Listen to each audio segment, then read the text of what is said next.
आरो गोबाव सम बर' माहारिया खौसे जानो हायैनि थाखाय जोंहा गोबां खहा जाबोदों। दा नैबे समाव जायफ्रा हारिनि बाथ्रा सानो, हारि जौगाजानो लुबैयो, गोजोनखौ लुबैयो, खौसेथिखौ लुबैयो, बे गासैबो दैदेनगिरिफोरखौ आङो UPPL हान्जायाव फैनो थाखाय खावलायगोन।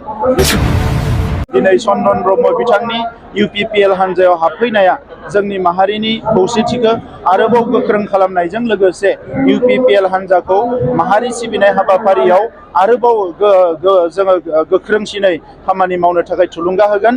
आङो चन्दन ब्रह्म बिथांखौ बरायो। बिथाङा रोजा रोजा बिथांनि समर्थकफोरखौ लानानै दिनै जोंनि दोलोआव फैदों। फैबाय थानाय समाव माहारि जौगानाय, ओनसोल जौगानायनि थाखाय जों खौसेयै खामानि मावगोन। आरोबाव आङो गुबुन गुबुन दोलोआव थानाय, गुबुन गुबुन हान्जायाव थानाय, ओरैनो थानाय जाय दैदेनगिरिफोर, जायफोर हारिनि मोजां लुबैयो, बिथांमोनखौबो UPPL दोलोआव फैनानै जयेन जानो आं खावलायो।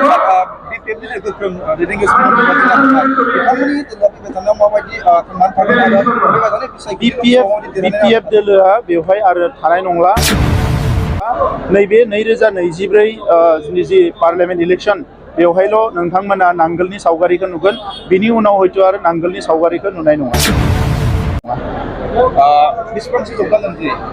दिनै रोजा अनजिमायाव बिथांमोना फैदों आरो गोबां फैबावगोन।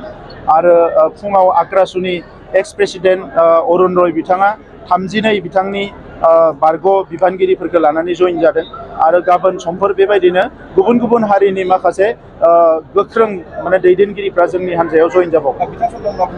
खौसेथि आरो जौगानाय आरो मोनफ्रोमबो हारिनि जौगानायनि थाखाय बिथांमोनखौ सिगां खालामनानै बे समाव हाबनो एबा सोलायनो गोनां जादों। जोंबो बेखौनो लुबैयो जे हारिनि खौसेथि, जौगानाय आरो गोजोनखौ अरायसम लाखिनांगोन। आरो बड'फानि जि सिमां, बेखौ मोगथां महर होनो थाखाय, माहारिनि आद्रा थानाय हाबाफोरखौ मावफुंनो थाखाय जों खौसे जानानै आवगायलांनांगोन। Thank you.